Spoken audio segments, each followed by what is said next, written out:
नमस्कार प्यारे मित्रों, स्वागत आपका अपने YouTube चैनल सारांश कंपटीशन क्लासेस के एकेडमी में। तो प्यारे मित्रों, BSTC वाले विद्यार्थियों के लिए आज अपन जो देखने वाले हैं शिक्षण अभिक्षमता, जहां से आपके 50% आते हैं।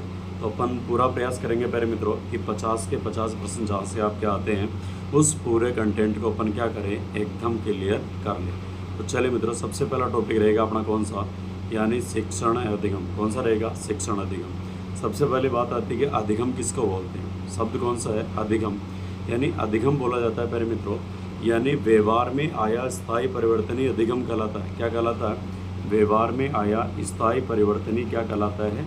अधिगम कहलाता है। स्थायी परिवर्तन होना चाहिए, मतलब यानी बात करें कि आपके व्यवहार में यदि स्थायी परिवर्तन आ रहा है तो उसको आप क्या बोलोगे? अधिगम। अस्थायी परिवर्तन को आप अधिगम नहीं बोलोगे। जैसे एक शराबी व्यक्ति होता है, शराब पीने के बाद में उसको नशा आता है और नशा उसके व्यवहार को परिवर्तित करता है घंटे 2 घंटे के लिए। तो जैसे ही नशा उतरता है और उतरने के बाद में उसकी वापस स्थिति व्यवहार परिवर्तन होता है, तो प्यारे मित्रों जो अस्थायी परिवर्तन होता है व्यवहार में उसको आप अधिगम नहीं बोलोगे। तो अधिगम किसको बोलोगे? यानी व्यवहार में आया या व्यवहार में हुआ स्थायी परिवर्तन क्या कहलाता है? अधिगम कहलाता है। चलिए मित्रों, आगे बात करते हैं कि अधिगम का जो अर्थ होता है, शाब्दिक अर्थ, वो होता है सीखना। क्या होता है? अधिगम का शाब्दिक अर्थ होता है सीखना। और व्यवहार में कौन सा परिवर्तन होना चाहिए? स्थायी परिवर्तन, जिसको आप क्या बोलोगे? अधिगम बोलोगे। चलिए मेरे मित्रों, अब यहाँ से बात करें कि परिभाषा में आप देखें कि अनुभव प्रशिक्षण किसके द्वारा? अनुभव, अभ्यास एवं प्रशिक्षण के द्वारा व्यवहार में होने वाला स्थायी परिवर्तन क्या कहलाता है? अधिगम कहलाता है। क्या कहलाता है? अधिगम कहलाता है। एक आपके जो मनोवैज्ञानिक होते जिनका नाम है क्रो एंड क्रो। कौन से? Crow and crow. तो क्रो एंड क्रो ने क्या बताया है कि आदतों, ज्ञान एवं अभिवर्तियों का अर्जनी अधिगम है। क्या बताया है? आदतों, ज्ञान एवं अभिवर्तियों का अर्जनी क्या है? अधिगम है। ऐसी बात बताई किसने? क्रो एंड क्रो ने बताई थी। और बात करें कि अनुभव प्रशिक्षण द्वारा व्यवहार में आया स्थायी परिवर्तन ही अधिगम कहलाता है। ये बात बताई थी गेट्स एवं अन्य ने। किसने बताई थी? अनुभव प्रशिक्षण द्वारा व्यवहार में आया स्थायी परिवर्तन क्या कहलाता है? अधिगम कहलाता है। ये बात बताई थी आपके गेट्स एवं अन्य ने। अब यहाँ से बात करें कि देखो बात वही है कि जैसे कोई नशीला पदार्थ आप सेवन करते हो, तो सेवन करने से आपके व्यवहार में परिवर्तन आता है, तो इसे आप क्या नहीं बोलोगे? अधिगम नहीं बोलोगे, क्योंकि आपके जो नशा वगैरह करने से व्यवहार में स्थायी परिवर्तन नहीं आया है। चलिए मित्रों, आगे बात करते हैं। अगले आता है कि अधिगम एक मानसिक प्रक्रिया। कौन सी है? अधिगम एक मानसिक प्रक्रिया है जिसमें सक्रिय रहना पड़ता है। क्या रहना पड़ता है? सक्रिय रहना पड़ता है। यानी अधिगम करने के लिए व्यक्ति को मानसिक रूप से तैयार रहना पड़ता है और ये एक मानसिक प्रक्रिया है। और बात करें मेरे मित्रों, इसके लिए व्यक्ति को सक्रिय रहना पड़ता है। अगला आता है शिक्षण। कौन सा? शिक्षण। शिक्षण का मतलब होता है प्यारे मित्रों आपके कौन सा? टीचिंग। क्या होता है? टीचिंग। यानी शिक्षण, यदि आप BSTC कर रहे हो और BSTC करने के बाद में आपका मुख्य व्यवसाय या मुख्य पैसा या आपका मुख्य उद्देश्य क्या रहेगा? शिक्षण करवाना। क्या करवाना? स्कूलों में जाके बच्चों को टीचिंग करवाना। तो उसके लिए आपको पता होना चाहिए कि आप शिक्षण अभिक्षमता पढ़ते क्यों। प्यारे मित्रों, आपका उद्देश्य रखा गया है शिक्षण अभिक्षमता पढ़ने का कि सभी विद्यार्थी शिक्षण अभिक्षमता पढ़ के स्कूल में जाने से पहले, शिक्षक बनने से पहले, ट्रेनिंग लेने से पहले उनको पता होना चाहिए कि शिक्षक किस प्रकार का होना चाहिए, शिक्षक में क्या क्या गुण होने चाहिए और किस प्रकार एक शिक्षक बच्चों को किस प्रकार से तैयार करता है और किस प्रकार से उनको सकारात्मक रूप से उनको मोटिवेट करता है। अब यहाँ से बात करें प्यारे मित्रों कि जैसे आप STC करोगे और STC करने के बाद में शिक्षक बनोगे, तो वहाँ पे आपका सबसे महत्वपूर्ण रोल रहेगा किसका? शिक्षण अभिक्षमता का। किसका? क्योंकि आप शिक्षक बनोगे तो शिक्षक बनते आप किस प्रकार अपने व्यवहार में परिवर्तन करोगे, किस प्रकार बच्चों के अकॉर्डिंग अपने आप को ढालोगे। तो ये सारी जो प्रोसेस आपके प्यारे मित्रों शिक्षण अभिक्षमता के माध्यम से आपको छोटा सा प्रयास किया गया है कि आप इस शिक्षण अभिक्षमता को सीख के आने वाले जीवन में आप अच्छे तरीके से इसको अपने जीवन में उतार सको। सबसे पहली बात प्यारे मित्रों, शिक्षण अभिक्षमता कोई बड़ा विषय नहीं है, ये सामान्य सा विषय है। और इसमें जो विद्यार्थी, जो कैंडिडेट 100% तरीके से पॉजिटिव रह के, क्या रह के? पॉजिटिव रह के सकारात्मक सोच के अगर आंसर करेगा तो 101% प्यारे मित्रों आप इसको अच्छी तरीके से कवर कर पाओगे। मेरी गारंटी, अगर आप सकारात्मक रूप से जो भी आपको प्रश्न पूछा जाए बस उसको सकारात्मक रूप से उसका आंसर लेना है और आंसर लेके और आपके ऑप्शन में भर देना। सबसे बड़ी बात, अगर आपको शिक्षण अभिक्षमता में प्रश्न समझ में नहीं आ रहा कि प्रश्न पूछना क्या चाह रहा है, तो प्यारे मित्रों आपको आंसर कैसे देना है, यानी जिस भी प्रश्न में आपको सबसे बड़ा ऑप्शन मिले, एक आपको ट्रिक बता रहा हूँ मैं इसमें कि शिक्षण अभिक्षमता में जो भी आपको सबसे बड़ा ऑप्शन मिले उसको आप क्या कर दो, आंसर कर दो। आपका 101% क्या होगा, क्वेश्चन राइट होगा। और अगली विशेष बात, यदि आपके शिक्षण अभिक्षमता के किसी प्रश्न में उपयुक्त सभी ऑप्शन में आ रहा है, किसमें उपयुक्त सभी ऑप्शन में आ रहा है, तो प्यारे मित्रों आपको कौन सा आंसर करना पड़ेगा, उपयुक्त सभी आपको आंसर करना पड़ेगा। तो ये दूसरी बात। इसके अलावा और बात करें कि जितना पॉजिटिव हो सके उतना सकारात्मक रूप से आपको क्या करना है, यानी इस शिक्षण अभिक्षमता के क्वेश्चनों के आंसर देने। जैसे आपको प्रश्न पूछा जाए कि एक विद्यार्थी स्कूल के अंदर लेट आ रहा है पढ़ने, तो आप क्या करोगे, आप शिक्षक हो, आपको सोचना यही है कि जब आप शिक्षण अभिक्षमता के प्रश्नों को करो तो ये सोचना कि आप खुद मास्टर हो, क्या खुद मास्टर हो या खुद मास्टर नहीं हो, तभी आपके वैसा प्रश्न राइट होंगे। जब आप ऐसा सोच के प्रश्नों को आंसर करोगे तो 101% आप प्यारे मित्रों 40 से लेके 45 प्रश्न आप आसानी से, बिल्कुल बिना पढ़े आप आसानी से कर लोगे। जितना पॉजिटिव हो सके उतना सकारात्मक रह के और सकारात्मक ऑप्शन देने, आंसर देने का प्रयास करना। चलो और बात करते हैं आगे। शिक्षण यानी टीचिंग किसको बोलेंगे, यानी एक शिक्षक प्रभावी रूप से टीचिंग तब करवा पाएगा जब उसको पूरी शिक्षण विधियों का नॉलेज होगा। किसका, शिक्षण विधियों का नॉलेज होगा। और एक शिक्षक मनोवैज्ञानिक होता है। क्या होता है, मनोवैज्ञानिक होता है, क्योंकि उसको पता रहना चाहिए कि किस समय बच्चों का क्या पढ़ने का और किस प्रकार से पढ़ने का यानी उनका मन हो रहा है। यदि शिक्षक को पता होता है कि बच्चों को किस प्रकार से पढ़ाना है, तो वैसा वो अपनी शिक्षण विधि समय समय पर बदलता रहता है ताकि विद्यार्थी मनोवैज्ञानिक रूप से सीख सके। चलिए मित्रों, शिक्षण, तो शिक्षण आपके कक्षा कक्ष में छात्रों को पढ़ाना, यानी स्कूल के तौर पे या स्कूली शिक्षा में शिक्षण का मतलब क्या होता है, कक्षा कक्ष में छात्रों को पढ़ाना। और बात करें कि इसके लिए प्रशिक्षण की आवश्यकता होती है। बिना प्रशिक्षण के आप शिक्षण नहीं करवा सकते। क्या नहीं करवा सकते, बिना प्रशिक्षण के आप क्या नहीं करवा सकते, शिक्षण कार्य नहीं करवा सकते। शिक्षण के लिए आपको सबसे पहले क्या लेना पड़ेगा, प्रशिक्षण लेना पड़ेगा। जैसे आप BSTC का भी प्री का एग्ज़ाम दोगे, प्री के एग्ज़ाम के बाद में वैसा आपको कॉलेज मिलेगी। कॉलेज मिलने के बाद में आप 2 साल तक रेगुलर कॉलेज में पढ़ने जाओगे और वहाँ पे प्रशिक्षण लोगे। क्या लोगे, प्रशिक्षण। प्रशिक्षण लेने के बाद में फिर वैसा आपको यानी एक रेट का एग्ज़ाम दिलवाई जाएगा। और रेट में वैसा 2 स्टेप आपके, एक तो रेट पात्रता और पात्रता के बाद में आपका मेंस। और इसमें जो आप शिक्षक बनोगे BSTC का पेपर देके, वो बनेगे प्यारे मित्रों आप प्राथमिक विद्यालय में। किसमें बनोगे, 5वीं तक का शिक्षक आप बनोगे। अब यहाँ से बात करें कि वैसा आप शिक्षण और अधिगम में क्या अंतर होता है, तो चलिए मित्रों बात करते हैं शिक्षण और अधिगम। सबसे पहली बात, शिक्षण मतलब सीखना, शिक्षक मतलब सीखना, और अधिगम मतलब सिखाना। क्या करना, अधिगम मतलब सिखाना। यानी शिक्षण मतलब सिखाना और अधिगम मतलब सीखना। यानी जो शिक्षक होता है ना, वो अधिगम क्लास में करवाता है, यानी बच्चों को सिखाता है। और जो अधिगम के अंदर प्रोसेस होती है, तो चलिए मित्रों यहाँ से बात करते हैं शिक्षण और अधिगम। सबसे पहला शब्द आपके पास शिक्षण यानी टीचिंग। टीचिंग यानी सिखाना। क्या करना, सिखाना। तो सिखाने का काम किसका है, शिक्षक का। और अधिगम कौन करेगा, विद्यार्थी। यानी सीखने का कार्य कौन करेगा, विद्यार्थी। और सिखाने का यानी शिक्षण का कार्य करेगा शिक्षक और अधिगम का कार्य करेगा विद्यार्थी। तो अगर प्रश्न बन जाएगा, बताओ आपके शिक्षण का कार्य कौन करवाएगा, तो ये करवाएगा प्यारे मित्रों आपके शिक्षक। और अधिगम का कार्य कौन करेगा, विद्यार्थी। अब यहाँ से एक प्रश्न आता है कि भाई साहब आपकी जो शिक्षण अधिगम प्रक्रिया होती है ना, इसके 3 पहलू हैं। कितने, यानी शिक्षण के 3 पहलू है। इसमें बात करें सबसे पहले आपका शिक्षण में आ जाएगा शिक्षक। कौन आ जाएगा, शिक्षक। शिक्षक के बाद में एक आ जाएगा आपका कौन सा, शिक्षार्थी। शिक्षार्थी। और शिक्षार्थी के बाद में एक आ जाएगा आपका पाठ्यक्रम। क्या आ जाएगा, पाठ्यक्रम। अगर आपको पूछा जाए प्यारे मित्रों कि बताओ निम्न में से स्वतंत्र चर कौन सा है, शिक्षण में स्वतंत्र चर कौन सा है, तो स्वतंत्र चर हो गया प्यारे मित्रों आपका शिक्षक। अगर आपको पूछा जाए कि बताओ आश्रित चर कौन सा है, तो आश्रित चर हो जाएगा आपका कौन सा, आश्रित चर ये विद्यार्थी। क्योंकि बिना शिक्षक के विद्यार्थी नहीं पढ़ सकता, यानी आश्रित है, शिक्षक के ऊपर डिपेंड है। तो आश्रित चर कौन सा हो गया आपका, शिक्षार्थी।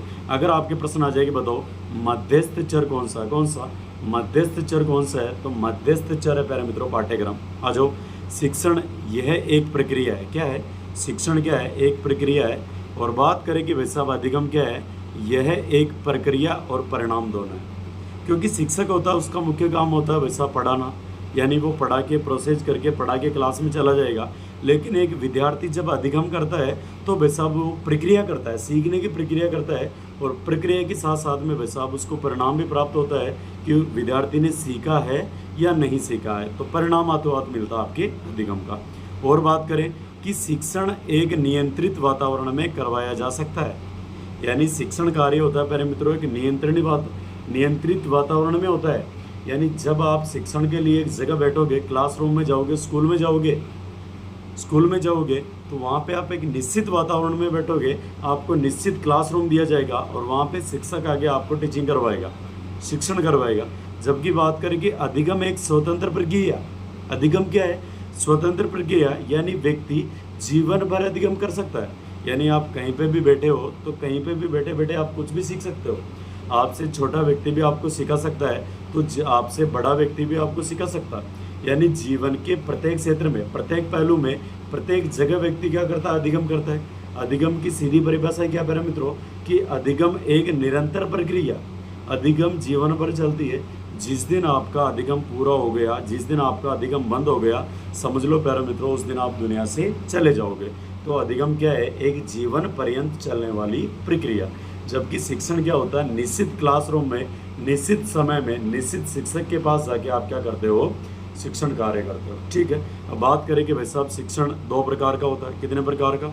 यानी शिक्षण प्यारे मित्रों आपके दो प्रकार का, एक तो आपका औपचारिक शिक्षण, कौन सा? औपचारिक शिक्षण, और आपका अनौपचारिक शिक्षण, कौन सा? अनौपचारिक शिक्षण। बात करें कि औपचारिक शिक्षण यानी जिस जगह, यानी आप निश्चित जगह जाके, स्कूल विद्यालय में जाके जब आप शिक्षा ग्रहण करते हो, अध्ययन करते हो, वो कहलाता आपका कौन सा? औपचारिक शिक्षण। अगर प्रश्न आ जाए कि बताओ कि विद्यार्थी औपचारिक शिक्षण के लिए कहाँ पे जाता है? विद्यालय में जाता है, निश्चित कोचिंग में जाता है, निश्चित जगह पे जाता है, तो ये कहलाता आपका औपचारिक शिक्षण। और अनौपचारिक यानी शिक्षक कहीं दूसरी जगह और विद्यार्थी कहीं दूसरी जगह, इसे बोलते हैं ओपन शिक्षा। क्या बोलते हैं? ओपन शिक्षा। इसमें यानी आपके दूर संचार या टेलीविज़न के माध्यम से या इंटरनेट के माध्यम से शिक्षक और विद्यार्थी के मध्य क्या होता है?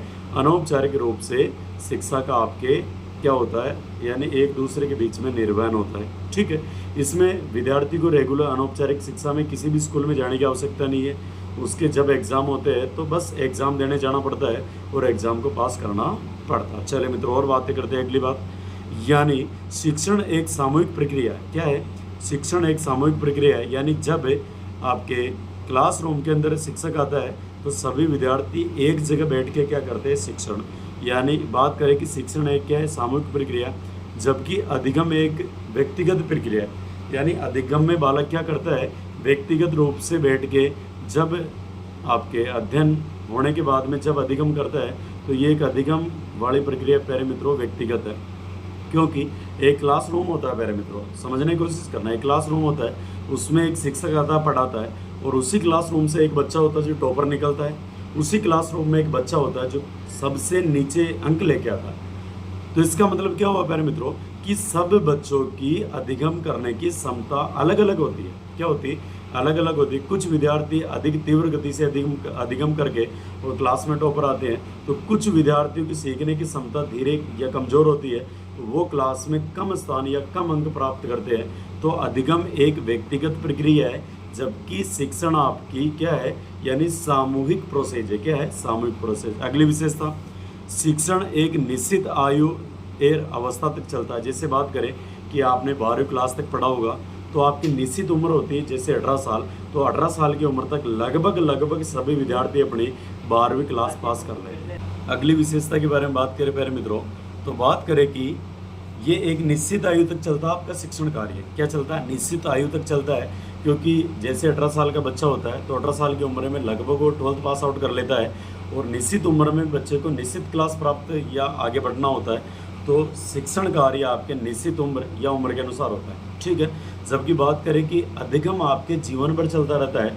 अधिगम की कोई लिमिट समय सीमा नहीं है, अधिगम जीवन पर्यंत चलता है, जबकि शिक्षण कार्य आपका एक निश्चित समय तक करवाया जाता है। और बात करें कि शिक्षण के फलस्वरूप अधिगम होता है, यानी जब आप शिक्षण कार्य करते हो या शिक्षक आके आपको क्लास में पढ़ाता है तो उसके फलस्वरूप आपके अधिगम होता है। क्या होता है? अधिगम होता है। जबकि बात करें कि अधिगम के फलस्वरूप या शिक्षण हो, यह जरूरी नहीं है। यानी अधिगम के फलस्वरूप जरूरी नहीं है कि क्लासरूम में आपको शिक्षण करवाई जाए तभी आप सीख पाओगे। आप किसी भी जगह बैठ के कहीं पे भी सीख सकते हो। तो जरूरी नहीं है कि शिक्षण के लिए आप एक निश्चित जगह पर जाओ। तो प्यारे मित्रों, सीधी सी बात है कि शिक्षण का मतलब, किसका मतलब? शिक्षण का मतलब शिक्षक पढ़ाएगा। शिक्षण का मतलब शिक्षक पढ़ाएगा और अधिगम का मतलब विद्यार्थी सीखेगा। क्या करेगा? विद्यार्थी सीखेगा। शिक्षण करवाने का कार्य शिक्षक का है, जबकि अधिगम करने का कार्य यानी जो विद्यार्थी है उसका। अधिगम जीवन पर्यंत चलता है, जबकि शिक्षण एक निश्चित जगह पे चलता है। चलिए मित्रों, बात करते हैं शिक्षण के बारे में आगे। अब यहाँ से बात करेंगे प्यारे मित्रों शिक्षण की प्रक्रिया। शिक्षण की प्रक्रिया यानी किस प्रक्रिया के माध्यम से आप शिक्षण कार्य करवा सकते हो, क्योंकि आप टीचर बनोगे, शिक्षण तो आपको करवाना ही पड़ेगा। बात करें कि कक्षा में संपन्न होने वाली वह प्रक्रिया जो छात्रों को पाठ्यक्रम या विषय वस्तु सीखने के लिए आयोजित की जाती है, शिक्षण कहलाती है। यानी शिक्षण का मुख्य उद्देश्य क्या होता है? जो कक्षा के अंदर आपके जो छात्रों को पाठ्यक्रम दिया गया है और पाठ्यक्रम के अलावा जो विषय वस्तु दी गई है उसको सिखाने के लिए जो आप कार्य करवाता है शिक्षक क्लास के अंदर जाके, वो क्या कहलाता है? शिक्षण कहलाता है। बात करें कि सामाजिक वातावरण में जो भी कार्य किए जाते हैं वे अपने आप में एक संपन्न होते हैं और समस्या के समाधान के लिए चिंतन की आवश्यकता होती है। इसी प्रकार एक शिक्षक को भी शिक्षण कार्य करवाने के लिए उच्च स्तरीय यथार्थ चिंतन की आवश्यकता होती है। अतः शिक्षक का कार्य आसान नहीं है, उसका कार्य निर्णायक व महत्वपूर्ण है। यानी बात करें कि जिस प्रकार समाज को चलाने के लिए कुछ कानून, नियम, कानून, कायदे होते हैं, यानी समाज में रहने के लिए, वातावरण में रहने के लिए, सामाजिक वातावरण के लिए व्यक्ति को समाज के नियमों को, कानून कायदों का पालन करना पड़ता है। उसी प्रकार एक शिक्षक को शिक्षण कार्य करवाने से पहले उसको जिन बातों का नॉलेज होना चाहिए, जिन शिक्षण विधियों का उनको ज्ञान होना चाहिए शिक्षक को, वही आपकी प्रक्रिया किसके अंदर आती है? शिक्षण कार्य के अंदर आती है। और शिक्षण कार्य करवाना प्यारे मित्रों छोटी मोटी बात नहीं है। शिक्षण कार्य करवाना एक निर्णायक और महत्वपूर्ण कार्य है। कैसा है? निर्णायक और महत्वपूर्ण कार्य, क्योंकि आपके शिक्षण या टीचिंग से वो विद्यार्थी आपके जीवन पर आभारी रहते हैं। यानी आपके शिक्षण कार्य कितना प्रभावी है वो आपके विद्यार्थी के ऊपर डिपेंड करता है। यानी अगर आप कक्षा के अंदर शिक्षण कार्य करवा रहे हो और यदि विद्यार्थी आपको सुचारू रूप से अधिगम कर पा रहे हैं, सीख पा रहे हैं, तो आपका पढ़ाना क्या होगा? सक्रिय होगा, यानी एक इफेक्टिव यानी प्रभावशाली होगा। यदि शिक्षक पढ़ा रहा है और बच्चे वैसा क्लास के अंदर शिक्षक के साथ जुड़ नहीं पा रहे, यानी प्रभावी रूप से उस प्रकार से समझ नहीं पा रहे जिस प्रकार से शिक्षक समझाना चाहता है, वो कक्षा आपकी कैसी होगी? अप्रभावशाली। यानी बात करें कि शिक्षण कार्य एक निर्णायक और महत्वपूर्ण कार्य है। इसके अलावा और बात करें कि शिक्षक भावी नागरिकों का निर्माण करता है। क्या करता है? शिक्षक भावी नागरिकों का निर्माण करता है। अतः शिक्षक को राष्ट्र निर्माता कहा गया। अगर प्रश्न आ जाए कि बताओ राष्ट्र निर्माता किसको बोला गया है, तो राष्ट्र निर्माता बोला गया शिक्षक को।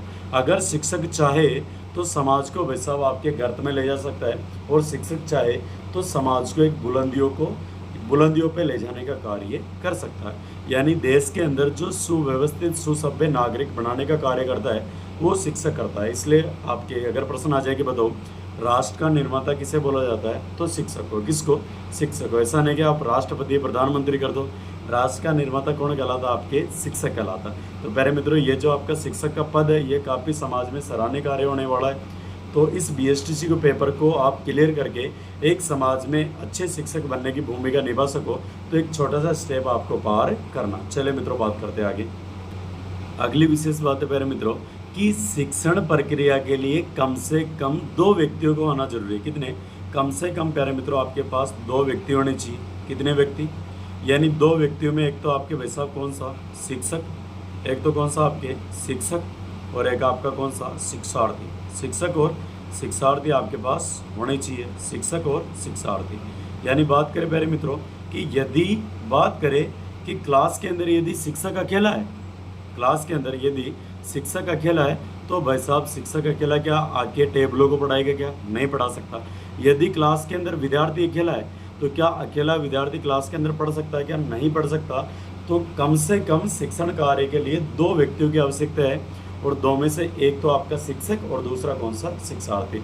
अधिक तो भले कितने ही हो, कितनी जनसंख्या हो, लेकिन भाई साहब शिक्षण के लिए कम से कम कितने व्यक्ति होने चाहिए? 2 व्यक्ति। अगली बात करें कि जो पाठ्यक्रम निर्धारित है उसी के ध्यान में रखते हुए अंतःक्रिया करते हैं, यानी जो शिक्षक और विद्यार्थी क्लास के अंदर जो बातचीत करेंगे वो पाठ्यक्रम को लेके करेंगे। क्योंकि यदि शिक्षक पाठ्यक्रम को लेके बातचीत नहीं कर रहा, अध्यापन कार्य नहीं करवा रहा है, तो वैसा भले कितना ही जोरदार तरीके से मार साहब पढ़ा ले, लेकिन अगर सिलेबस के अकॉर्डिंग नहीं पढ़ा रहा है तो मार साहब का पढ़ाना भी बेकार है और विद्यार्थी का पढ़ना भी बेकार है। तो एक निश्चित पाठ्यक्रम होता है जिसको लेके विद्यार्थी और शिक्षक के मध्य चर्चा होती है। बात करें कि शिक्षण के चर किसके, शिक्षण के चर 3 चर होते हैं। कितने? शिक्षण के 3 चर होते हैं। सबसे पहला आपके शिक्षक, और मैंने बताया था कि शिक्षक होता है प्यारे मित्रों आपके प्रथम चर, स्वतंत्र चर, और सिखाने वाला, क्या करने वाला? सिखाने वाला, यानी लर्निंग कराने वाला, ये आपका शिक्षक। और बात करें कि छात्र, छात्र होता है प्यारे मित्रों आपके द्वितीय चर, आश्रित चर, और सीखने वाला, क्या करने वाला? सीखने वाला।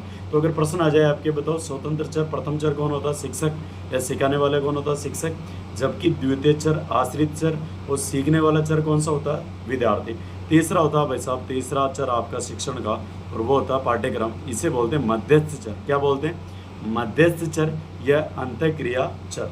जैसे आपके मध्यस्थ चर पाठ्यक्रम, यानी जो सिलेबस या पाठ्यक्रम होता है ना प्यारे मित्रों, ये आपके मध्यस्थ चर कहलाते हैं। तो बात करें कि सबसे पहली बात आपका शिक्षक, शिक्षक होता है स्वतंत्र चर, और विद्यार्थी होता है आश्रित चर, और पाठ्यक्रम होता है आपके कौन सा? मध्यस्थ चर।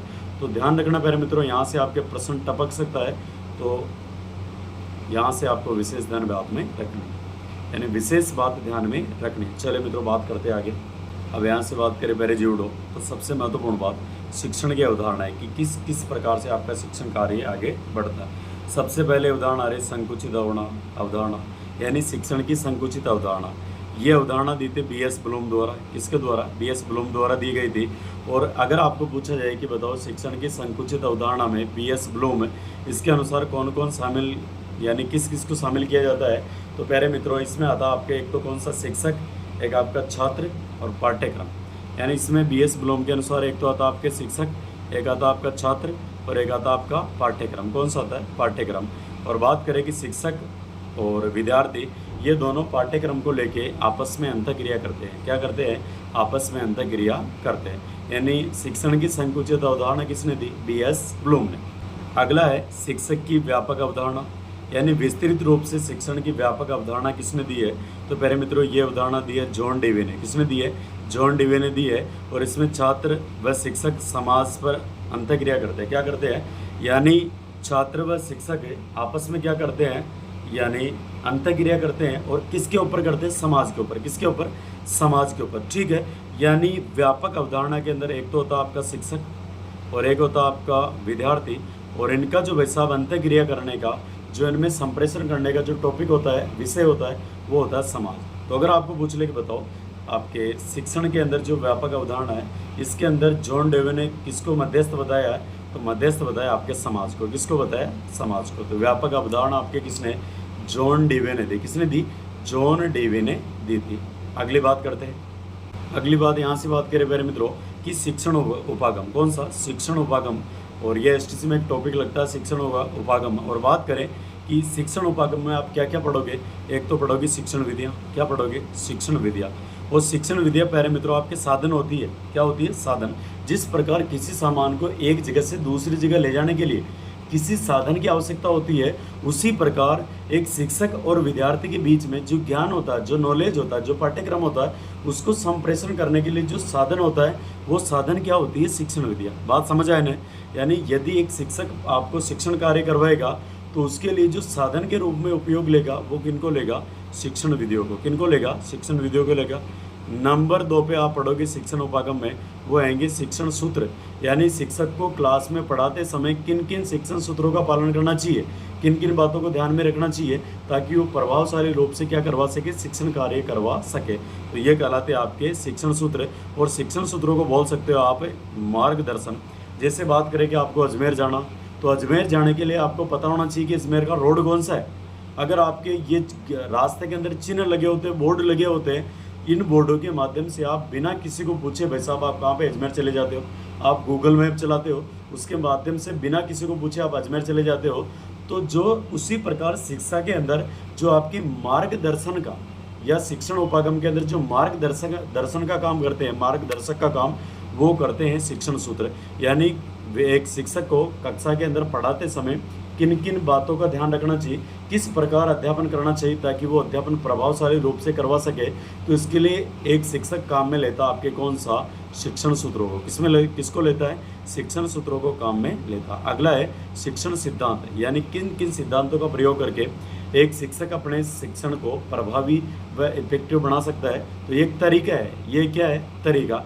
जैसे बहुत सारे व्यक्ति टीचिंग करवाते हैं तो सबका तरीका अलग अलग होता है, क्योंकि सब शिक्षक एक ही शिक्षण सिद्धांत का प्रयोग नहीं करते हैं। कोई शिक्षक बहुत ज़्यादा पॉपुलर होता है तो कोई शिक्षक इतनी मेहनत करने के बाद में भी कम पॉपुलर होता है। यानी उसके शिक्षण सिद्धांतों पे डिपेंड करता है, कि उनके तरीकों पे डिपेंड करता है कि शिक्षण किस प्रकार से अपना टीचिंग कार्य करवा पाएगा। बात करें कि भाई साहब इसमें आप किस किस को प्रयोग करोगे, जैसे बात करें कि शिक्षण को प्रभावशाली रूप से आप प्रयोग करने के लिए यानी किस प्रकार से आप कार्य कर सकते हो। यानी बात करें कि शिक्षण के परंपरागत स्रोत, यानी परंपरा से जो शिक्षण कार्य करवाया जा रहा है वो किस प्रकार से करवाया जा रहा है। देखो आप आएंगे तो आपके श्यामपट, यानी आपका कौन सा, श्यामपट, जिसे आप बोलते हो ब्लैक बोर्ड, है ना, श्यामपट ब्लैक बोर्ड, ये परंपरा से शिक्षकों द्वारा प्रयोग में लिया जा रहा है। और बात करें कि श्यामपट को बोलते हैं शिक्षक का मित्र, क्या बोलते हैं, शिक्षक का मित्र। और बात करें कि शिक्षक बहुत बार के जो टीचिंग करवाता है, पढ़ाता है, तो बच्चों को कहानियाँ सुनाता है, क्या पढ़ाना चाह रहा है। इसके अलावा पाठ्य पुस्तक से शिक्षण करवाता है। यानी परंपरागत रूप से जो शिक्षण कार्य करवाया जा रहा है वो एक तो श्यामपट पे करवाया जा रहा है, कहानियों के माध्यम से, और पाठ्य पुस्तक के माध्यम से करवाया जा रहा है। चले मित्रों बात करते हैं आगे। अब यहाँ से बात करेंगे, एक तो परंपरागत रूप से शिक्षण कार्य हो गया कि श्यामपट, ब्लैक बोर्ड, चौगन, कहानी सुना रहे यार, गीत सुना रहे यार, ये वैसा सब आपका परंपरागत। लेकिन आधुनिक रूप से बहुत सारे शिक्षा के क्षेत्र में नवाचार हुए, जैसे आपके ऑनलाइन शिक्षा। इसके अलावा बात करें कि डिजिटल शिक्षा, इसके माध्यम से व्यक्ति एक जगह से दूसरी जगह पे बहुत सारे व्यक्तियों को एक जगह बैठ के भारत के विभिन्न या विदेशों के विभिन्न क्षेत्रों में अकेला व्यक्ति पढ़ा सकता है। यानी आजकल जो नवाचार हुआ संचार के क्षेत्रों के माध्यम से, तो यह आपके शिक्षा के अपरंपरागत क्या है, स्रोत है। और बात करें कि अगला पॉइंट आता है आपके कि शिक्षण के प्रकार, किसके, शिक्षण के प्रकार। और शिक्षण के प्रकार में सबसे पहला देखेंगे अपन उद्देश्य के आधार पे। उद्देश्य के आधार पे सबसे पहला शिक्षण का प्रकार है संज्ञानात्मक शिक्षण। इसमें वैसा संज्ञान यानी पूर्व ज्ञान के आधार पे, किसके आधार पे, पूर्व ज्ञान के आधार पे, जो शिक्षक के पास पूर्व ज्ञान होता है उसके आधार पे, यानी बच्चों को नया ज्ञान देना, क्या देना, बच्चों को नया ज्ञान देना, ये कहलाता आपका संज्ञानात्मक शिक्षण। क्या कहलाता है, संज्ञानात्मक शिक्षण। यानी जो शिक्षक के पास में पूर्व ज्ञान होता है उस ज्ञान को शिक्षक बाहर निकालता है और उसी ज्ञान को बच्चों के पास पहुंचाता है, वो क्या कहलाता है आपका संज्ञानात्मक। जैसे मेरे को जो चीज़ें आती है मैं आपको बता रहा हूँ, मैंने जो पूर्व ज्ञान सीख रखा मैं आपको पढ़ा रहा हूँ, समझा रहा हूँ, यानी ये कौन सा हो गया, संज्ञान। कौन सा हो गया, यानी पूर्व ज्ञान के आधार पे या पूर्व ज्ञान में नवीन ज्ञान जोड़ के किसी कम अनुभवशील व्यक्ति को बताना या उसको समझाना या उसको अध्ययन करवाना क्या कहलाता है, संज्ञानात्मक शिक्षण कहलाता है, यानी ज्ञान प्रदान करना। ठीक है। अगला होता है उद्देश्य के आधार पर, अगला प्रकार है दूसरा, यानी भावात्मक शिक्षण। कौन सा, भावात्मक शिक्षण। यानी बात करें कि यदि शिक्षक शिक्षण कार्य करवा रहा है तो बच्चों को भावनात्मक रूप से जोड़ना जरूरी है, क्योंकि जब तक बच्चों को भावनात्मक रूप से नहीं जोड़ेगा तो वैसा बच्चे सही तरीके से समझ नहीं पाएंगे कि शिक्षक क्या समझाना चाह रहा है, उस बच्चे क्या समझ रहे हैं। बहुत बार क्या होता है कि बहुत सारे दृश्यों को शिक्षक को भावनात्मक रूप से जोड़ के, बहुत सारी जगह खुशी वाले आपको चैप्टर पढ़ाने होते हैं, यानी जिसमें हैप्पीली शिक्षक पढ़ाता है तो चेहरे के एक्सप्रेशन वगैरह ये करके या आपके भावनात्मक रूप से बच्चों को जोड़ के अच्छे से पढ़ाता है। और बहुत बार दुखी होके, यानी जहाँ पे आपके, यानी जैसे महाराणा प्रताप पढ़ा रहे हो, महाराणा प्रताप की मृत्यु हुई तो उस समय थोड़ा आपको दुखी, भावनात्मक रूप से दुखी होके वो एक्सप्रेशन करके आपको बच्चों को पढ़ाना पड़ेगा। तो ये हो गया आपका भावनात्मक शिक्षण।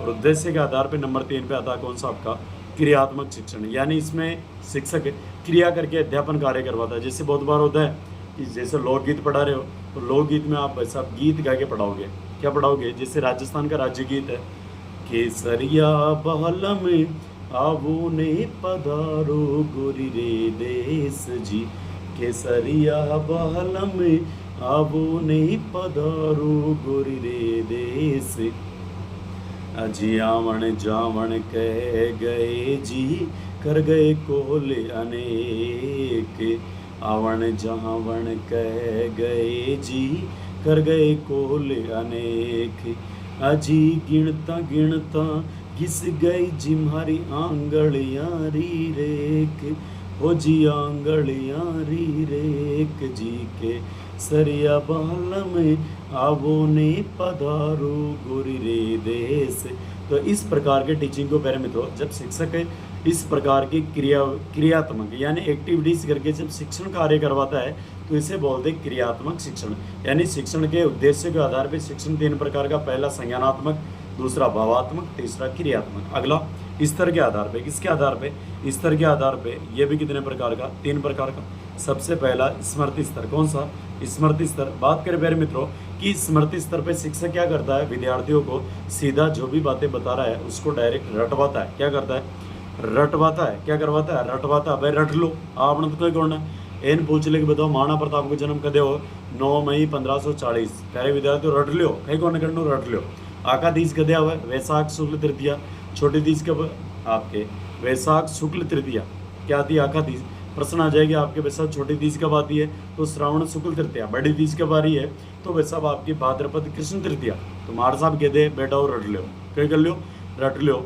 तो आपके शिक्षण के प्रकार किसके आधार पे? स्तर के आधार पे। सबसे पहला स्मृति स्तर, यानी इसमें विद्यार्थी क्या करता है? चीज़ों को याद कर लेता है, रट लेता है। दूसरा अवबोध स्तर। कौन सा? अवबोध स्तर, यानी इसमें बच्चा समझता है। क्या करता है? समझता है। जैसे बात करें कि समाज में आप आजकल वैसा कन्या भ्रूण हत्या ज़्यादा बढ़ रही। क्या हो रही है? कन्या भ्रूण ज़्यादा बढ़ रहा है कारण आपके कन्या भ्रूण हत्या। तो बात करेगा कि बच्चा इसको समझेगा, अवबोध करेगा कि क्यों बढ़ रही है, किस प्रकार से बढ़ रही है। तो बच्चा अवबोध अर्थ समझने की कोशिश करेगा। जैसे मैं बात करूँ कि समाजीकरण, मेरे को बच्चों को पढ़ाना समाजीकरण, तो बच्चे समझेंगे कि समाजीकरण क्या होता है। यानी समाज में रहते हुए जिस प्रकार से विद्यार्थी का समाज में रहते हुए समाज के नियम कानून कायदों के अनुसार उसका ढलना होता है, वो प्रोसेस समाजीकरण कहलाती है। तो बच्चा क्या करेगा? अवबोध करेगा। यानी रटने के साथ साथ बच्चा क्या करेगा? उस चीज़ को समझेगा। क्या करेगा? समझेगा। तो ये कहलाता है अवबोध स्तर। तीसरा स्तर होता है आपका चिंतन स्तर। कौन सा? चिंतन स्तर। मैं समझूँ कि प्यारे विद्यार्थियों, आप पढ़ाई करके क्या क्या बन सकते हो। मैं तुमको बोलूँ कि तुम एसटीसी कर रहे हो, एसटीसी का पेपर देने के बाद में भाई साहब आप क्या करोगे? एसटीसी का पेपर देके क्या करोगे? फिर आप चिंतन करोगे कि मैं शिक्षक बनूंगा या शिक्षिका बनूंगी। शिक्षक बन के मैं समाज में इस प्रकार अच्छे अच्छे कार्य करूंगा, बच्चों को पूरे तन मन ईमानदारी से पढ़ाऊंगा, और जिन भी बच्चों को पढ़ाऊंगा भाई साहब अपने 100% दे के पढ़ाऊंगा, और इस शिक्षा के माध्यम से मैं समाज को बदलने का प्रयास करूंगा। समाज में जितने भी बुराइयाँ हैं उनको दूर करने का प्रयास करूंगा। ये हो गया आपका चिंतन स्तर। यानी जब बच्चा भाई साहब आपके चिंतन करके या कोई भी व्यक्ति चिंतन करके किसी कार्य को करता है ना, तो वो आपका कौन सा स्तर कहलाता है? चिंतन स्तर। यानी इसमें आपके विचार करना या सोचने वाली प्रोसेस आती है। चलिए मित्रों बात करते हैं आगे। अब यहाँ से बात करें पहले मित्रों कि शिक्षण व्यूह रचना। कौन सी? शिक्षण व्यूह रचना। यानी बात करें कि जब एक शिक्षक क्लास के अंदर पढ़ाता है तो किस प्रकार की व्यूह रचना, चक्रव्यूह, यानी किस प्रकार की रणनीति योजना बना के जाता है जिसके आधार पर वो पढ़ाता है। सबसे पहली बात, एक शिक्षक के द्वारा शिक्षण कार्य करवाने से पूर्व बालक की रुचि, है ना, एक शिक्षक जैसे पढ़ा रहा है तो उससे पहले बालक की रुचि, योग्यता, क्षमता, पूर्व ज्ञान, वातावरण को ध्यान में रखकर रणनीति बनाई जानी चाहिए। और उसके बाद में शिक्षण व्यूह यानी शिक्षक एक अपना अध्यापन कार्य करवाना चाहिए। यानी शिक्षण व्यूह की रचना, यानी जब शिक्षक क्लास के अंदर जाने से पहले जो भी योजनाएं बनाता कि मेरे को ये चैप्टर इतना पढ़ाना है, इसको मैं कितने समय में पढ़ूंगा, किस प्रकार से पढ़ूंगा, किस जगह में कौन सी बात बोलूँगा, और किस प्रकार बच्चों का इंटरेस्ट जगा रहे वो बात मैं बोलूँ, किस प्रकार बच्चों की योग्यता है। ऐसा नहीं है कि पहले दूसरे के बच्चे तुम पढ़ा रहे हो कि वैसा महाराणा प्रताप का जन्म ये, महाराणा प्रताप पिताजी का नाम है ये, माता जी का नाम है ये, लुगाई का नाम है ये, और यहाँ पे उन्होंने ये युद्ध किया, वो युद्ध किया। यानी बात करें कि आपको बच्चों का लेवल देख के अध्यापन कार्य करवाना है। ऐसा नहीं कि बीएसटीसी वाले बच्चे हैं और आरएस की तैयारी कर रहे हैं, ऐसा नहीं होना चाहिए। बच्चों को जब शिक्षक पढ़ाता है तो उनका लेवल, एक योग्यता, उनकी जो एबिलिटी है उसको देखते हुए शिक्षक को अध्यापन कार्य करवाना चाहिए। यानी शिक्षक पहले बनाएगा पढ़ाने से पहले व्यूह रचना, यानी शिक्षक द्वारा क्लास में पढ़ाने से पहले जो भी योजना बनाई जाती है उसको क्या बोलते हैं? शिक्षण व्यूह रचना। ओके, अब यहाँ से बात करें, शिक्षण व्यूह रचना बनाने से पूर्व बालकों की पृष्ठभूमि को जान लेना चाहिए।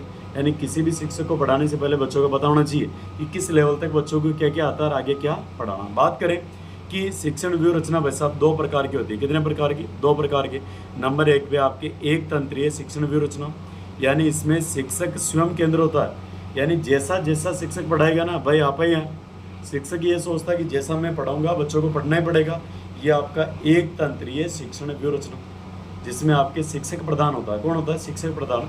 दूसरे नंबर की आपकी जनतंत्रीय या लोकतंत्रीय। इसमें आपकी जो विद्यार्थी होते हैं, बच्चे होते हैं, क्लासरूम के विद्यार्थी, वो आपके प्रमुख होते हैं। इसमें शिक्षक प्रमुख नहीं होता है। यानी इस व्यूहरचना में पूर्ण भागीदारी किसकी रहेगी? आपकी सभी भागीदारी में विद्यार्थी भी सक्रिय रहेंगे। इसमें आपके शिक्षक भी सक्रिय रहेगा तो विद्यार्थी भी सक्रिय रहेगा। और बात करें कि वैसा दल शिक्षण होता है, वो प्रोजेक्ट के माध्यम से, किसके माध्यम से? प्रोजेक्ट के माध्यम से अच्छे तरीके से करवाया जा सकता है। यानी शिक्षण व्यूहरचना दो प्रकार की, सीधी बात। एक तो एक तंत्रीय जिसमें शिक्षक प्रधान होता है, और दूसरी जनतंत्रीय जिसमें आपके विद्यार्थी प्रधान होते हैं। कौन से? विद्यार्थी प्रधान होते हैं। चलिए मित्रों, बात करते हैं आगे। अगली बात करेंगे प्यारे मित्रों शिक्षण विधि, यानी जिनके माध्यम से एक शिक्षक पढ़ाने का काम करता है, जिन विधियों के माध्यम से, उनको क्या बोलते हैं? शिक्षण विधियाँ। और शिक्षण विधियाँ किस काम में आती है? यानी जब शिक्षक पढ़ाएगा तो अच्छे प्रभावशाली तरीके से पढ़ाए, रोचक तरीके से पढ़ाए। और ये सब टेक्निक इसलिए अपनाई जाती है ताकि एक शिक्षक विद्यार्थियों के जो टॉपिक समझाना चाह रहा है, जो मटेरियल सामग्री समझाना चाह रहा, उसको आसानी से समझा सके। इसके लिए शिक्षक किनका सहारा लेगा? शिक्षण विधि का सहारा लेगा। बात करें कि भाई साहब शिक्षण विधियों का चयन शिक्षक स्व विवेक के आधार पे, किसके आधार पे? स्व विवेक के आधार पे करता है, क्योंकि जिस प्रकार शिक्षक की इच्छा होगी उसी प्रकार की शिक्षण विधियों का प्रयोग या उपयोग शिक्षक अपने खुद के लिए करेगा। बात करें कि शिक्षण विधियाँ 3 प्रकार की होती है। कितने प्रकार की? 3 प्रकार की। सबसे पहले परंपरागत विधियाँ। कौन सी? परंपरागत विधियाँ, जिसमें आती है आपकी पाठ्य पुस्तक विधि। यानी मार साहब क्लास में जाए, एक किताब ले और बोले बेटा निकालो पहलो पाठ यो। राम घर जाता है, घर से वापस स्कूल जाता है, स्कूल से वापस घर आता है। यानी एक किताब लेके मार साहब किताब न ले, छोरा छोरानों को पढ़वा दे और खुद पढ़ ले, वह किसी आपकी पाठ्य पुस्तक विधि। यानी इसे बोलते तू पढ़ विधि। कौन सी? तू पढ़ विधि। यानी मार साहब कैसा भी छोरा छोरी ने खड़ो कर उन्हें इन कैस कर बेटा तू पढ़, तू पढ़े, बाद में दूसरा छोरा ने खड़ो कर बेटा अब तू पढ़। यानी बात करें कि परंपरागत विधि जिसके अंदर शिक्षक है किसी भी बच्चे को खड़ा करके पढ़वा सकता है। ये अंतर्दर्शन विधि। कौन सी है? अंतर्दर्शन विधि है। यानी बात करें कि भाई साहब छोरा छोरी ने खुद ने ध्यान रखना पड़े, क्या पढ़ रहा है, मार साहब समझाओगे ना। यानी ये परंपरागत विधि है, इसमें शिक्षक को ज़्यादा मेहनत करने की आवश्यकता नहीं है। दूसरी है शिक्षक केंद्रित। कौन सी? शिक्षक केंद्रित विधियाँ। और इसमें क्या करेगा? शिक्षक सक्रिय रहेगा। कौन रहेगा? शिक्षक सक्रिय रहेगा। और इसमें शिक्षक क्या करेगा? क्लासरूम में आके या तो किसी भी पाठ को कहानी के माध्यम से पढ़ा देगा या व्याख्यान करके पढ़ा देगा। यानी बिल्कुल आसान तरीका है। यदि शिक्षकों और अधिकतर प्यारे मित्रों आजकल जो शिक्षण कार्य चल रहा है ना, वो अधिकतर चल रहा है आपके कहानियों के माध्यम से, जिसमें शिक्षक प्रदान होता है, और एक व्याख्या के माध्यम से। जैसा शिक्षक को उचित लगेगा वैसा व्याख्यान करेगा। और अगला आपका बाल केंद्रित। कौन सा? बाल केंद्रित। इसमें वैसा शिक्षक जो पढ़ाने का कार्य करेगा ना, वो अपनी मर्जी से नहीं करेगा, जिस प्रकार बच्चों को समझ में आएगा ना उसी प्रकार से पढ़ाएगा वैसा। इसमें बालक सक्रिय रहते हैं। बाल केंद्रित में कौन? बालक सक्रिय रहते हैं। और शिक्षक एक मार्गदर्शक की भूमिका निभाता है। ये इंपॉर्टेंट प्रश्न है। बताओ कि बाल केंद्रित शिक्षण विधियों में शिक्षक की क्या भूमिका रहती है? तो वो भूमिका रहती है मार्गदर्शक की। ओनली फॉर किसकी? मार्गदर्शक की। और ये सर्वश्रेष्ठ विधि है। कौन सी विधियाँ हैं? सर्वश्रेष्ठ विधियाँ। प्रश्न आ जाएगी, बताओ शिक्षण विधियाँ कितने प्रकार की? 3 प्रकार की। परंपरागत विधि पहली, दूसरी शिक्षक केंद्रित, तीसरी बाल केंद्रित। सबसे सर्वश्रेष्ठ शिक्षण विधियाँ कौन सी है? बाल केंद्रित। और इसमें शिक्षक की भूमिका होती है ओनली फॉर कौन सी? मार्गदर्शक की। किसकी? मार्गदर्शक की भूमिका होती है। चले मित्रों, बात करते हैं आगे। अब यहाँ से बात करें थोड़ी सी कि बाल केंद्रित विधि, इसमें सबसे पहले अधिक करके सीखना। क्या करना? करके सीखना। लर्निंग बाय डूइंग, यानी करके सीखना। बात करें कि जब विद्यार्थी स्वयं करके सीखेगा तो स्वयं करके सीखेगा ना भाई साहब, तो भाई साहब स्वयं करने के माध्यम से बच्चा ज़्यादा सीखेगा। क्या करेगा?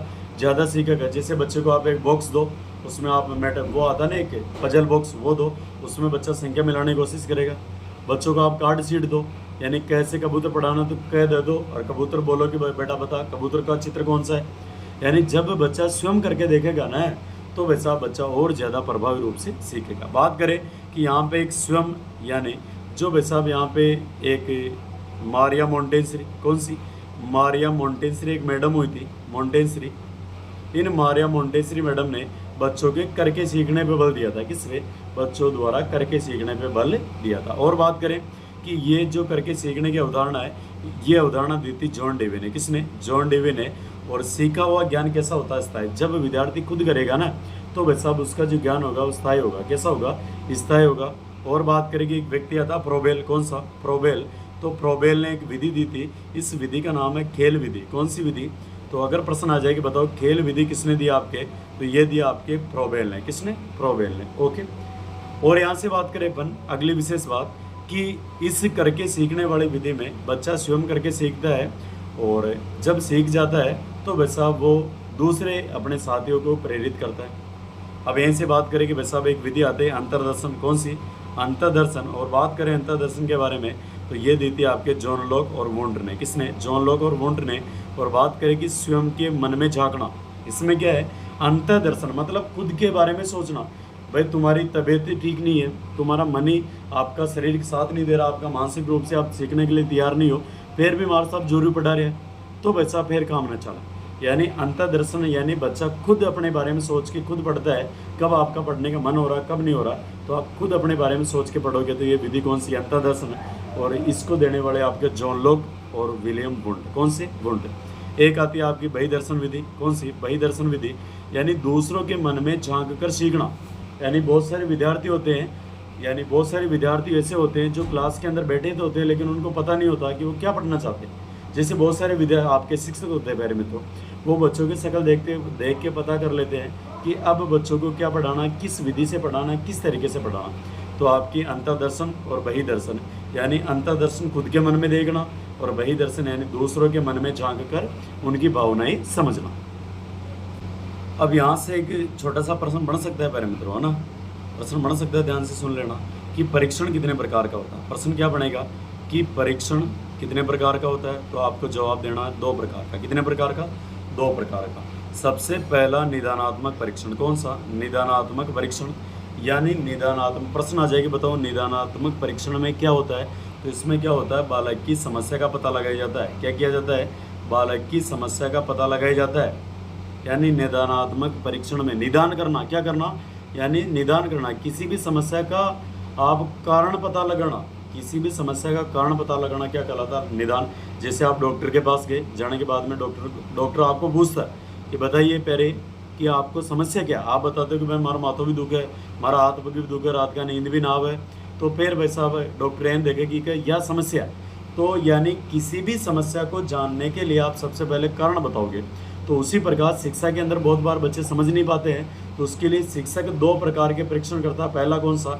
निदानात्मक परीक्षण। इसमें क्या करता है?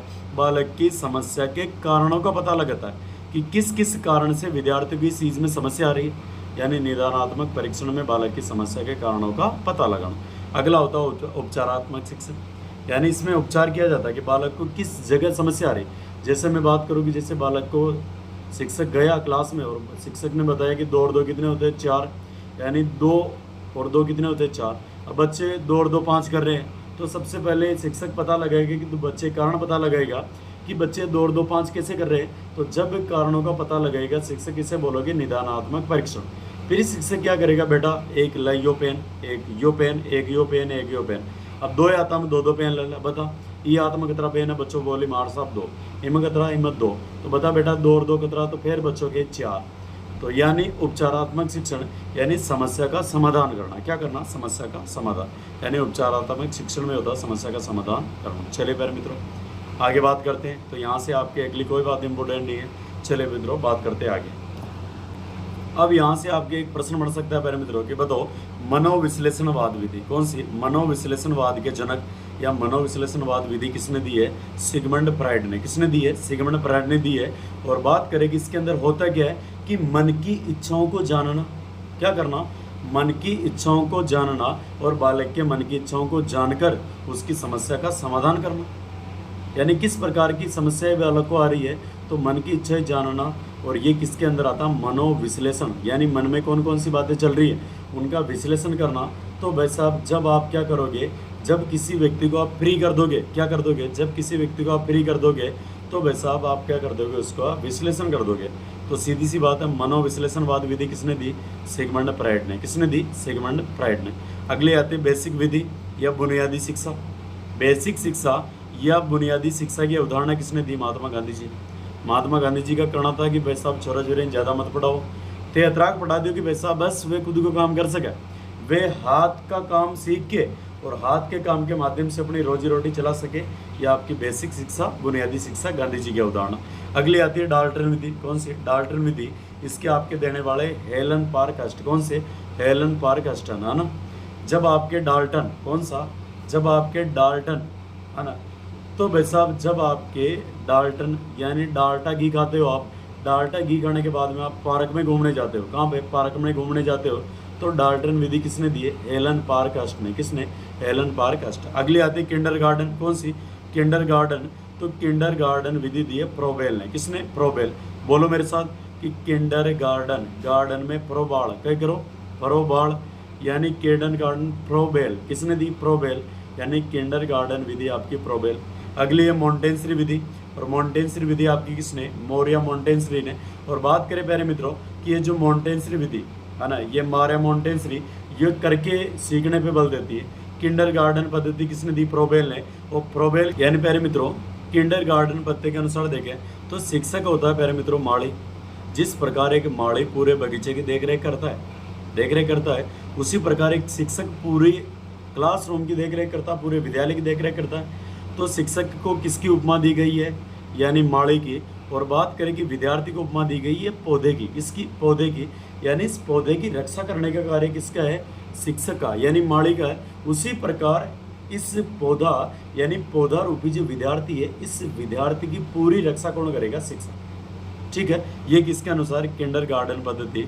और ये देने वाले आपके कौन से? प्रोबेल। ओके, बात करते आगे।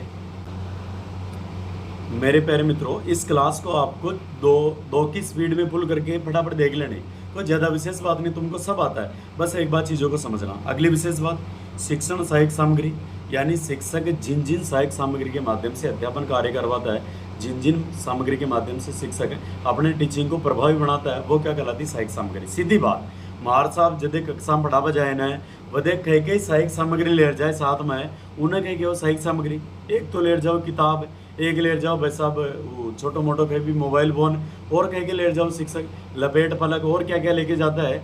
तो यानी जितनी भी सहायक सामग्री विद्यार्थियों को समझाने के लिए शिक्षक कक्षा में लेके जाता है, वो सारी सामग्री क्या कहलाती है? शिक्षण सहायक सामग्री। बात करें कि शिक्षक सहायक सामग्री कितने प्रकार की होती है, तो सबसे पहले आ जाओ निर्माण के आधार पे। किसके आधार पे? निर्माण के आधार। यानी बात करें मेरे विद्यार्थियों कि शिक्षण सहायक सामग्री आपकी निर्माण के आधार पे। किसके आधार पे? निर्माण के आधार पे दो प्रकार की होती है। कितने प्रकार की? दो प्रकार की। नंबर एक पे आपकी कौन सी? मर्दुल उपागम, और दूसरा कौन सा? कठोर उपागम। भूल जाओ, यहाँ से आपका प्रश्न नहीं आएगा। प्रश्न आएगा आपका यहाँ से कि प्रकृति के आधार पे शिक्षण सहायक सामग्री कितने प्रकार की? 3 प्रकार की। कितने प्रकार की? 3 प्रकार की। सबसे पहली श्रव्य सामग्री। कौन सी? श्रव्य सामग्री, यानी जब विद्यार्थी जिन जिन सामग्री के माध्यम से विद्यार्थी सुन के सीखता है, वो किस में आएगी? आपकी श्रव्य में। यानी इसमें विद्यार्थी सुन के क्या करता है? सीखता है सुनने के माध्यम से। तो कौन सी सहायक सामग्री है? श्रव्य। दूसरी है दृश्य। इस सहायक सामग्री में विद्यार्थी क्या करेगा? देखकर क्या करेगा? देखकर सीखेगा। और तीसरी है श्रव्य दृश्य। इसमें विद्यार्थी आपका देखेगा भी और सुनेगा भी। देखकर और सुनकर जो आपके अधिगम करता है या जो सीखता है, वो कौन सी आपकी श्रेणी? दृश्य श्रव्य कहलाती है। ओके, चलिए बात करते हैं आगे। अब यहाँ से वेरी इंपॉर्टेंट बात प्यारे मित्रों कि आपकी जो शिक्षण सहायक सामग्री देखी थी अभी अपन ने, एक तो आपकी श्रव्य सामग्री, दृश्य सामग्री और दृश्य श्रव्य सामग्री। तो प्यारे मित्रों यहाँ से आपके प्रश्न बन सकता है, वेरी इंपॉर्टेंट है। सबसे पहली बात कि बताओ श्रव्य सामग्री में कौन कौन से आपके उपकरण आएंगे? तो यानी ऐसी सामग्री जिसके माध्यम से केवल सुनाई देता है। तो इसमें वैसा बालक सुन के अधिगम करता है। इसमें आपका रेडियो आ जाएगा, टेप आ जाएगा और टेप रिकॉर्डर और आपका कौन सा फ़ोन? ग्रामोफोन। जहाँ जहाँ पे भी आपका फ़ोन लगेगा ना, जिसके पीछे फ़ोन, वो आपका किस सहायक सामग्री में आएगा? ये आएगा आपके श्रव्य सामग्री में। अगला देखो, दृश्य सहायक सामग्री, यानी जिसमें विद्यार्थी देख के आपके अधिगम करेगा। इसमें एक तो आ जाएगा आपकी पाठ्य पुस्तक, यानी इसको देख के बच्चा अधिगम करता है। एक आ जाएगा मॉडल, एक आ जाएगा ग्लोब, एक आ जाएगा चित्र और मानचित्र। उदाहरण पूछ सकता है, ध्यान रखना।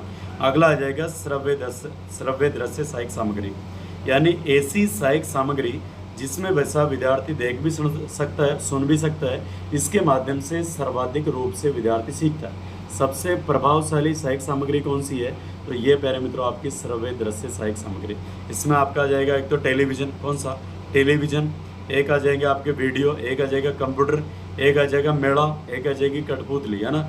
ये सब आपके किस में आते हैं? दृश्य श्रव्य सामग्री में आते हैं। तो प्यारे विद्यार्थियों, आशा और उम्मीद करता हूँ कि आपको ये क्लास अच्छी लगी होगी और इस क्लास के माध्यम से आप बहुत सारी चीज़ों को समझ पाए हो।